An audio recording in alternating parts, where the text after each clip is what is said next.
The night was quiet, yet something in the silence felt heavy, like the pause before a storm. In a small bedroom at the far end of the house, 72-year-old Karim lay wide awake beside his wife Nargis, her frail hands clutched against her chest as though she too sensed danger pressing in from beyond the wooden door. Their hearts were old, but not deep. They had heard it, the whispered conversation between their son's wife and her visiting cousin, the plan that would change everything. The daughter-in-law, Ayesha, thought the walls were too thick, that age had dulled their ears. But the cruel words had carried like knives through the cracks. "They're a burden. We'll send them to the old age home next week. He doesn't need to know until I arrange everything. They'll be gone quietly, and we'll finally have peace." It was in that moment the truth struck Karim and Nargis with the weight of betrayal. The house where they had raised their only son, poured their love, and sacrificed their youth had turned into a cage. Their daughter-in-law saw them not as parents but as obstacles. And worse, their son, the boy who once held their hands with innocence, was blind to it all. A CTA whence if this story already has your heart racing, please don't forget to hit the like button, drop your thoughts in the comments, and subscribe to Soul Spark for more stories that will touch your soul. Karim turned to his wife, his eyes burning with a quiet storm. "We can't stay here, Nargis. If we don't leave now, we may never leave on our own terms." His words trembled not with fear but with the sorrow of a father who realized his home was no longer his sanctuary. Nargis, though her back was bent with years of labor and her hair silvered like moonlight, carried the strength of a lioness in her heart. She nodded slowly. "Then tonight, Karim, before they chain us to a life without dignity." The clock ticked towards midnight. Shadows crept across the walls, stretching like silent witnesses to their pain. The old couple gathered what little they could. Just a few clothes, a worn photograph of their wedding day, and a prayer mat that had seen their tears through decades of struggle. They didn't take jewelry, money, or heirlooms. Those no longer mattered. What mattered now was freedom, dignity, and the chance to breathe without being seen as a burden. Karim opened the bedroom door carefully, his trembling hands steady only by sheer will.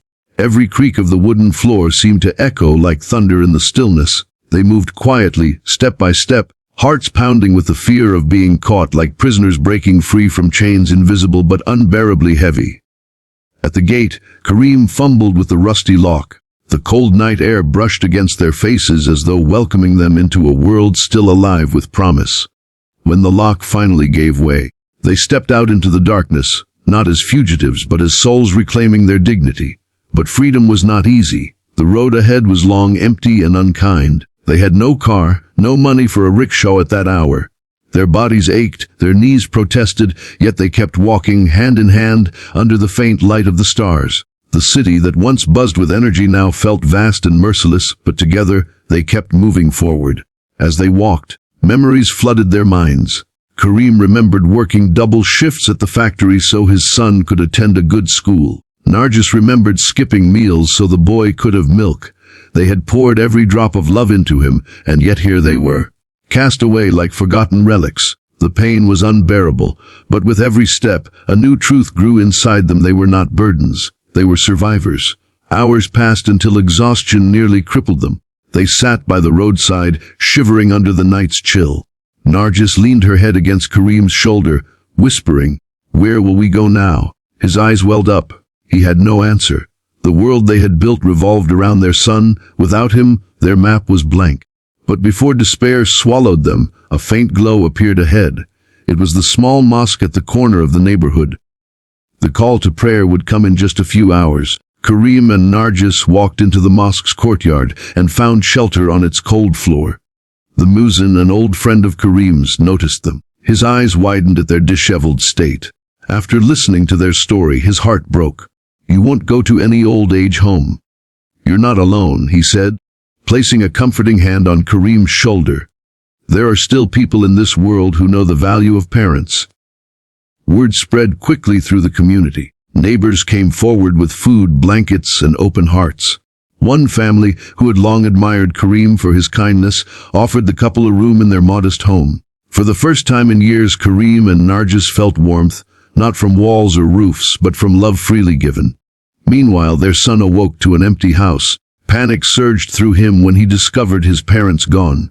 The truth unraveled quickly when a neighbor whispered of what Ayesha had planned. His heart shattered with guilt. He rushed into the streets, searching for them, calling out their names in the cold morning air.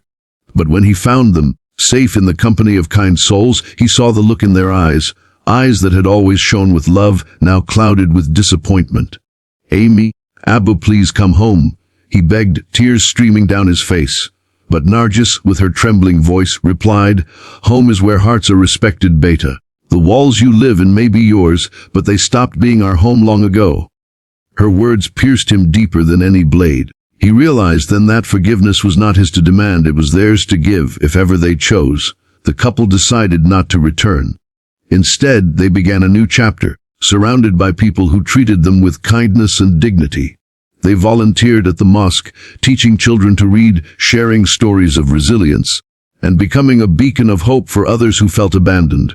Their laughter slowly returned, fragile but real, carried by the winds of newfound freedom. A CTA truth. Before I share the final heart-stirring message of this story, I want to remind you, if this journey touched you, please like this video, share it with someone who needs hope, and subscribe to Soul Spark so more lives can be uplifted by stories like this. And so, Kareem and Nargis proved something powerful. That age does not make one a burden, but a treasure. That dignity is not given, it is claimed. That family is not defined by blood alone, but by love, respect, and compassion. Their midnight escape was not an ending, it was a beginning.